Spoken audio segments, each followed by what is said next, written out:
Okay, we're going to start walking down toward Keanakākoʻi now to take a look at some of the features that are related to the last 2,000 years, 1,500 years of Kīlauea's history. I can't do everything in a couple hours, and so there will be a lot of holes that are left in the story. You can fill in some questions whenever you have them, but we'll try to do the best we can. Now, before we start walking, I wanted to kind of fill you in on where we are on the volcano. So I've got a little geologic map here that you can forget about the colors, but what I look at the dark lines on the map. And from that you can see these dark lines are faults that are related to the collapse of the caldera around 500, of the summit of the volcano around 500 years ago. And we are now just right here. And you can see that there are faults that are outboard of us, as well as the main fault system, which is inboard. That means that we are here within the caldera. So welcome to the caldera, folks. Even though this is what we usually call a caldera, because it's the deepest depression, we're really in an area that has gone down as a result of the collapse of the summit about 500 years ago. And you get a sense of that when you drive here. You drove past Thurston Lava Tube, and then you come down, down, down. You're coming down into a downdrop portion of the caldera. So I call this outer system of faults the structural boundary to the caldera. And this is, loosely speaking, the topographic portion of the caldera, the main topographic portion, which and we often or just shortcut and say this is the caldera, but it's a wide rumor. And you can actually see these faults quite nicely on a LiDAR image that we have of the area. We are now right about in here. Well, no. Back in here, but you can see that this is a fault out here. That's in back of Kīlauea, and in fact, up close you can see that there are 4 little pit craters that are right along the fault. I think that probably collapsed when the caldera collapsed, and then faults are way outbound, outboard of the main topographic depression. They swing around here past Namakane Pile Campground, and then they come through here. The LiDAR doesn't show very well, but there are geologic features that connect around here. And so if you were to drive from here now down Chain of Craters Road, you would be in the caldera, going past Luamanu, and just before Puhimau Crater, you come up. And that is the outermost fault in the caldera. So once you get beyond that, caldera phobes can breathe a sigh of relief. They're out of danger. So it's kind of interesting that, you know, here we're in the forest. It doesn't really look like there's much going on, but in reality, we're in the caldera itself. Okay, now we'll start walking.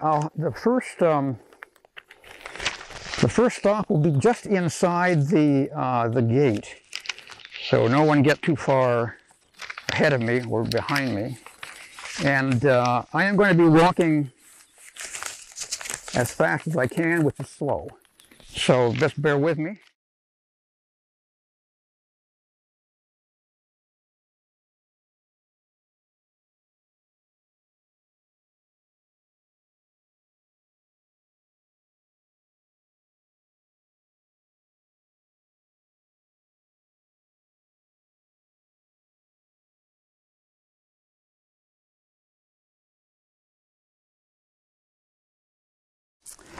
Well, we're just starting down the Crater Rim Drive to Keanakākoʻi. This portion of the road, incidentally, has been closed since February, I think it was, of 2008, because as things were building up to the eruption that later created Overlook Crater and the lava lake. There was a lot of sulfur dioxide fume being given off, and the trade winds blew it across the road, so the park closed this section of the road. Anyway, I stopped here because this is a crack cutting the asphalt. This was a new crack that formed in 2018, and it's one of the farthest outboard faults from the active part of the caldera that formed. But it's a fault only in the road. The asphalt was very brittle compared to the substrate that it's built on, and so the asphalt broke during the earthquakes. And you'll see scores of cracks cutting the road from here out to Keanakākoʻi.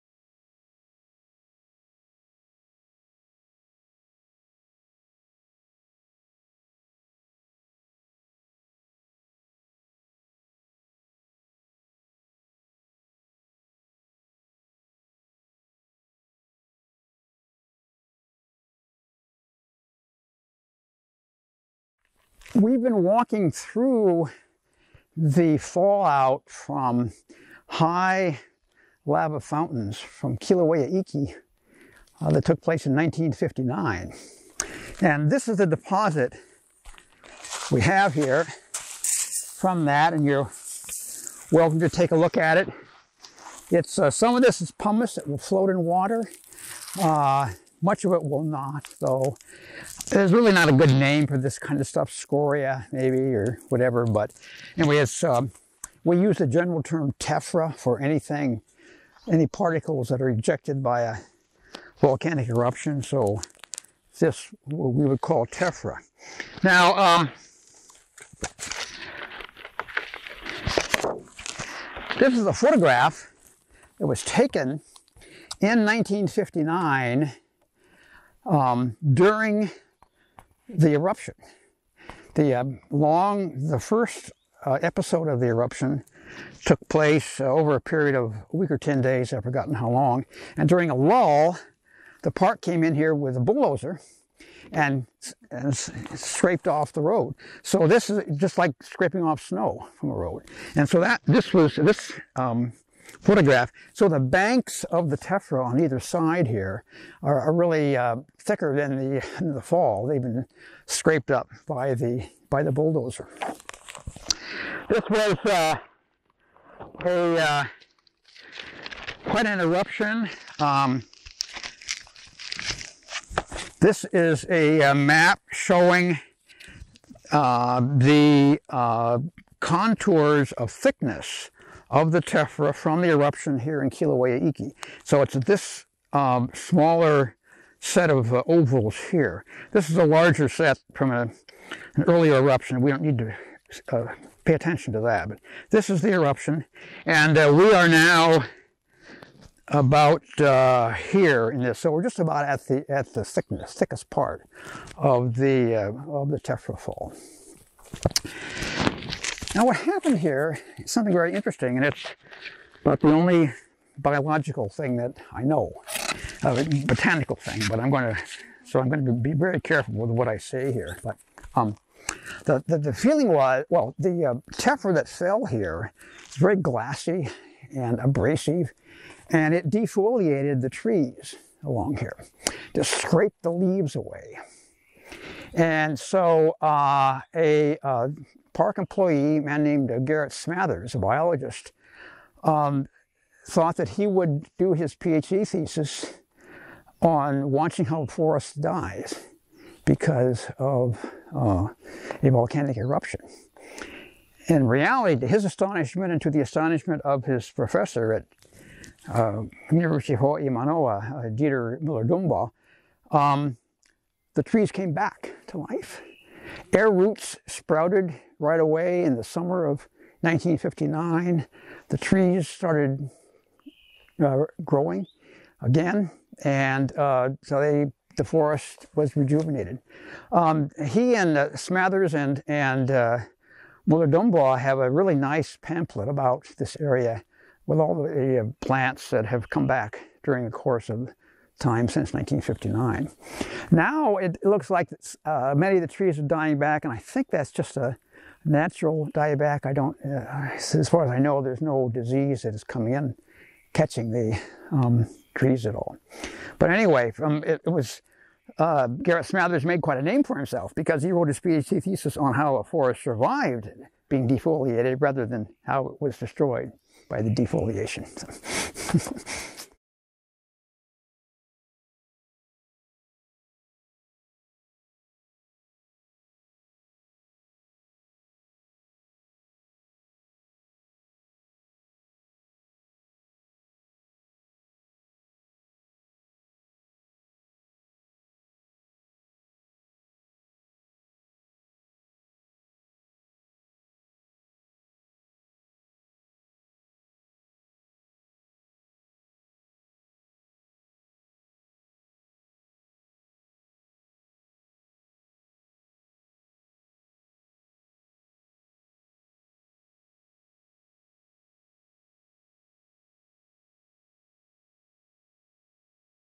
We're continuing to go through the 1959 Tephra deposit, but as we go around the curve in the road here, you will see that it is beginning to thin out, and also the forest is thinning out as well. And you'll see that it'll open up quite dramatically. The reason for that, I think, is related to the volcano.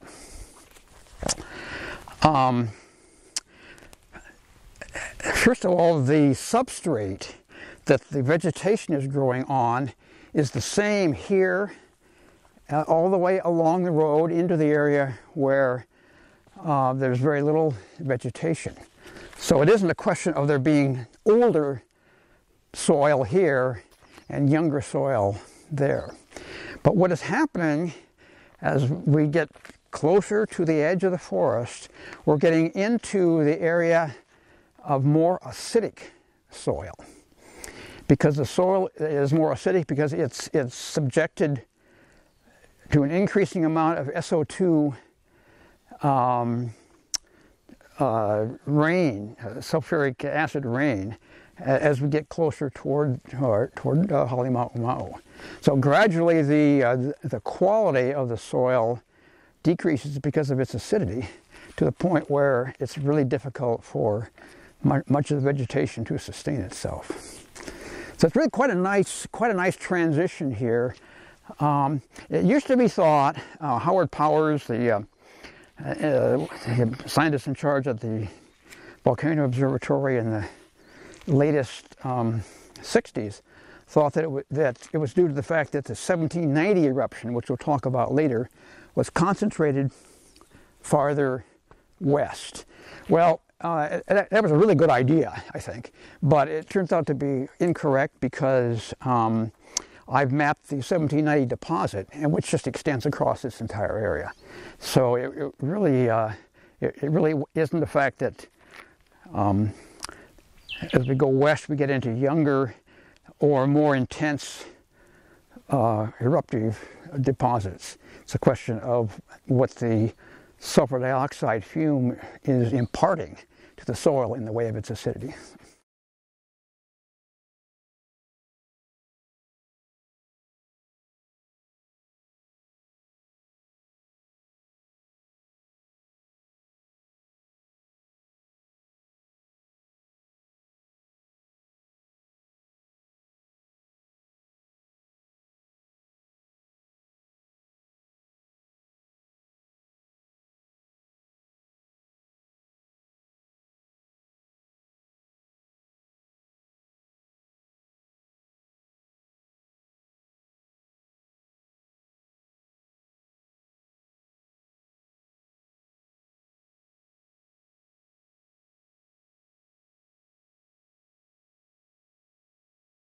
Well, we've now reached the largest crack that we can walk to today that cut across the road. But you see, you don't see a crack cutting, extending off the road. It's related to it's confined to the road itself. And so I think this is another example of where the crack in the road was not related to a fault, but was related to shaking of the road. But this one was very large, as you get the feeling here, and it was even larger over here where I'm standing now before it was repaired. And what I think happened is that there was a gully going across here, as you can see heading down here. There was a gully before the road was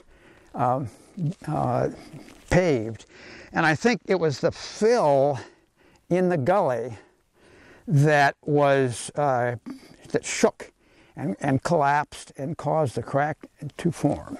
So this is another example of and sort of an engineered crack rather than a crack that's related to actual faulting. It's not a criticism of the engineers. Who could have foreseen that something like this would happen? But I think that's what did happen.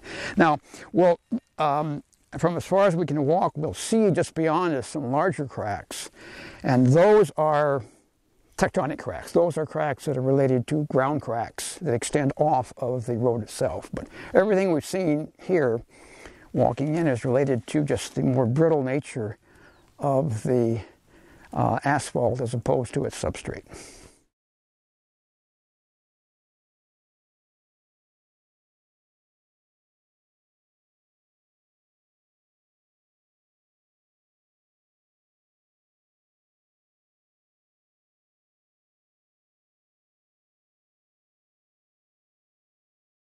Today is a very nice day, and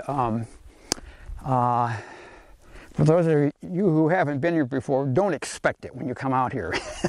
But if you do come on a day like this, it's magnificent. You can see Mauna Loa, the broad high mountain just ahead of us. And if you look off to the right, to the north, you can see Mauna Kea with the telescopes glittering in the sunlight. And so you see. Many people don't realize that this island has two volcanoes that are so high, much more than 13,000 feet high, of 4,000 meter peaks right before us here. It's really an unusual day. And then, of course, between us and Mauna Loa and Mauna Kea is the topographic caldera that we'll be looking down into briefly.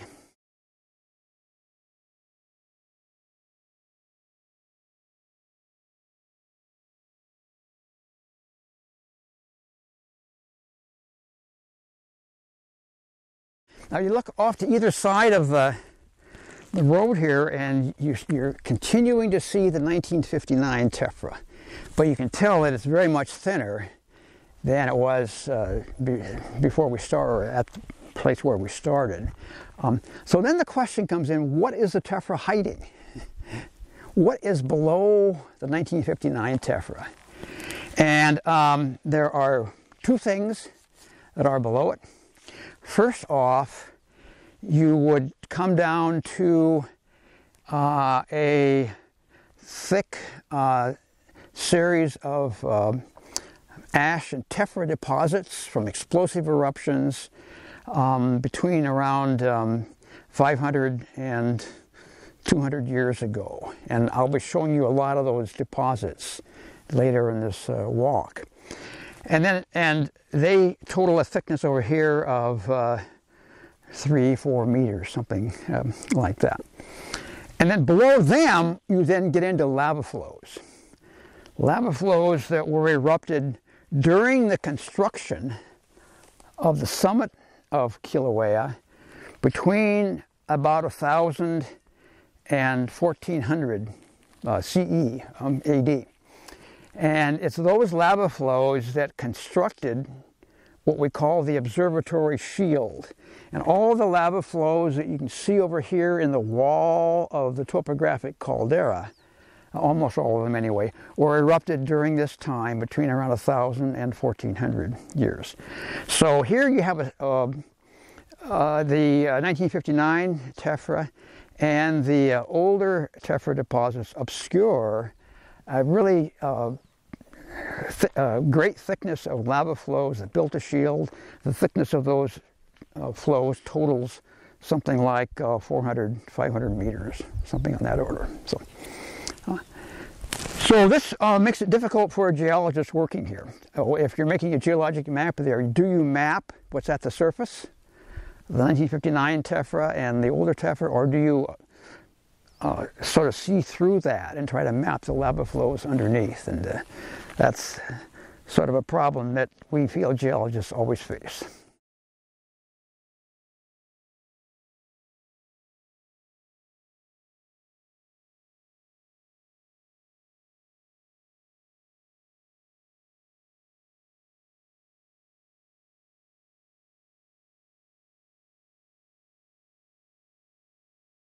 I have a little story to tell involving Garrett Smathers, the guy who did his work on the forest back here. In 1969, I was up at the summit of Mauna Loa and found some grass growing right in front of the summit rest cabin. So I brought some of that grass down and gave it to Garrett, and Garrett figured out that it was Kentucky bluegrass from horse feed. And so he published a paper about it. It was the highest, at that time at least, it was the highest known occurrence of living Kentucky bluegrass.